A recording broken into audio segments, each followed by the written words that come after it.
नमस्कार मित्रों। आज आप जानेंगे कि क्या भगवान मांस खाने वालों की पूजा स्वीकार करते हैं। मित्रों, आज के समय में सभी लोग किसी न किसी रूप में मांसाहारी भोजन का सेवन जरूर करते हैं, परंतु क्या आपने कभी सोचा है कि जो मनुष्य मांसाहारी भोजन करता है और फिर ईश्वर की पूजा करता है, क्या ऐसे मनुष्य के पूजा ईश्वर स्वीकार करते हैं? अगर नहीं सोचा तो आज मैं आपको इसी सवाल का जवाब बताने जा रहा हूं, जिसका वर्णन स्कंद पुराण और भगवत गीता जैसे हिंदू धर्म ग्रंथों में विस्तार से किया गया। स्कंद पुराण काशी खंड तीसरे अध्याय में बताया गया है कि जो मनुष्य मांस खाता है उसके जीवन को धिक्कार है। ऐसे मनुष्य को ना तो मृत्यु लोक में सुख मिलता है और ना ही मृत्यु के बाद दूसरे लोक में सुख मिलता है।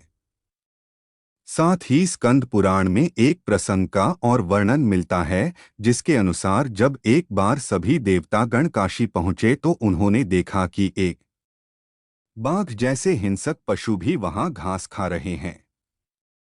इसके अलावा स्कंद पुराण में यह भी बताया गया है कि यदि भूख से किसी प्राणी की मृत्यु होने को हो तो भी उसे मांस नहीं खाना चाहिए। इतना ही नहीं है, स्कंद पुराण के अनुसार भगवान शिव उन लोगों की भक्ति यह पूजा कभी स्वीकार नहीं करते जो लोग मांसमदिरा का सेवन करते हैं। स्कंद पुराण के अलावा वराह पुराण में भी इस बात का वर्णन मिलता है, जिसके अनुसार भगवान विष्णु के वराह अवतार पृथ्वी देवी के पूछने पर कहते हैं कि जो मनुष्य मांस का भक्षण करते हैं, मैं ना तो उसकी पूजा स्वीकार करता हूँ और ना ही उसको अपना भक्त मानता हूँ। साथ ही भगवान विष्णु के वराह अवतार पृथ्वी देवी से यह कहते हैं कि जो मनुष्य मछली या दूसरे पशुओं के मांस का सेवन करता है, मेरे लिए उससे बड़ा अपराधी और कोई भी नहीं। इसके अलावा भगवत गीता में भगवान श्री कृष्ण ने यह भी बताया है कि मनुष्य को क्या खाना चाहिए और क्या नहीं। भगवान कृष्ण के अनुसार मांस एक तामसिक भोजन है, जिसके सेवन से मनुष्य की बुद्धि क्षीण होने लगती है और मनुष्य अपनी इंद्रियों पर से नियंत्रण खो देता है। उसके बाद मनुष्य ना चाहते हुए भी कई तरह के अपराधों का भागी बन जाता है। और ऐसा मनुष्य जब मेरी पूजा करता है या मुझे याद करता है तो मैं उसके पास नहीं जाता हूँ। इसके बाद भगवान श्री कृष्ण गीता में कहते हैं कि मांसाहारी भोजन राक्षसों के लिए है, न कि इंसानों के लिए। भगवत गीता में भगवान श्री कृष्ण ने आहार को 3 भागों में विभाजित किया गया है, जो कि राजसिक, तामसिक और सात्विक भोजन है। जिसके अनुसार सात्विक भोजन लंबी आयु देने वाला, मन को शुद्ध करने वाला, बल बुद्धि प्राप्त और तृप्ति प्रदान करने वाला है।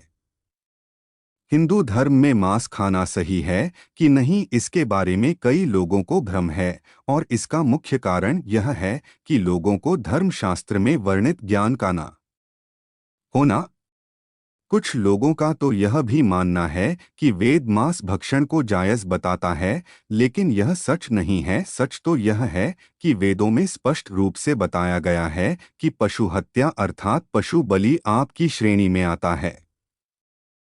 वेदों का सार उपनिषद और उपनिषदों का सार भगवत गीता है, जिसके अनुसार वेदों में मांस खाने की संबंध में स्पष्ट मना किया गया है। वेदों में बताया गया है कि जो मनुष्य नर, अश्व अथवा अन्य किसी पशु का मांस का सेवन कर उसको अपने शरीर का भाग बनाता है, गौ की हत्या कर अन्य जनों को दूध आदि से वंचित करता है, उससे बड़ा पापी इस सृष्टि में कोई भी नहीं।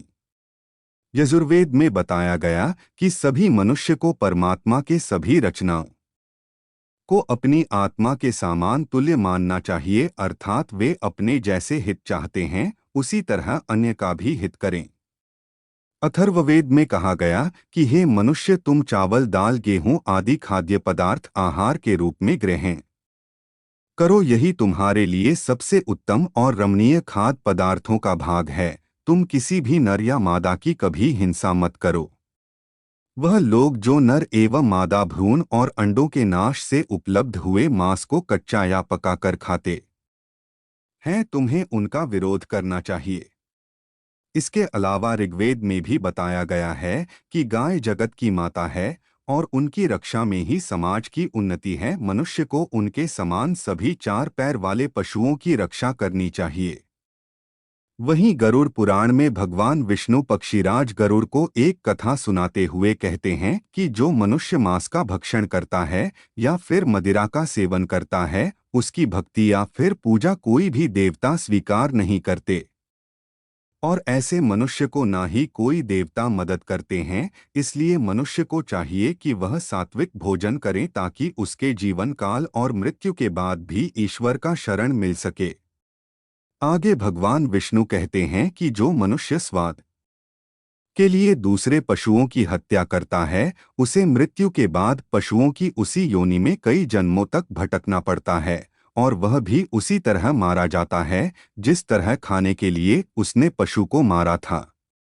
इसलिए मित्रों, यदि आप पूजा या फिर ईश्वर की भक्ति में विश्वास रखते हैं तो फिर मांसाहार का सेवन करना बंद कर दीजिए। वैसे भी मांसाहार भोजन को वैज्ञानिक रूप से उचित नहीं माना गया है। यह मनुष्य को कई तरह के रोगों से भी ग्रसित कर देता है। और जहां तक धार्मिक मान्यताओं की बात है, उम्मीद करता हूं आप लोगों को समझ आ गई ही होगी।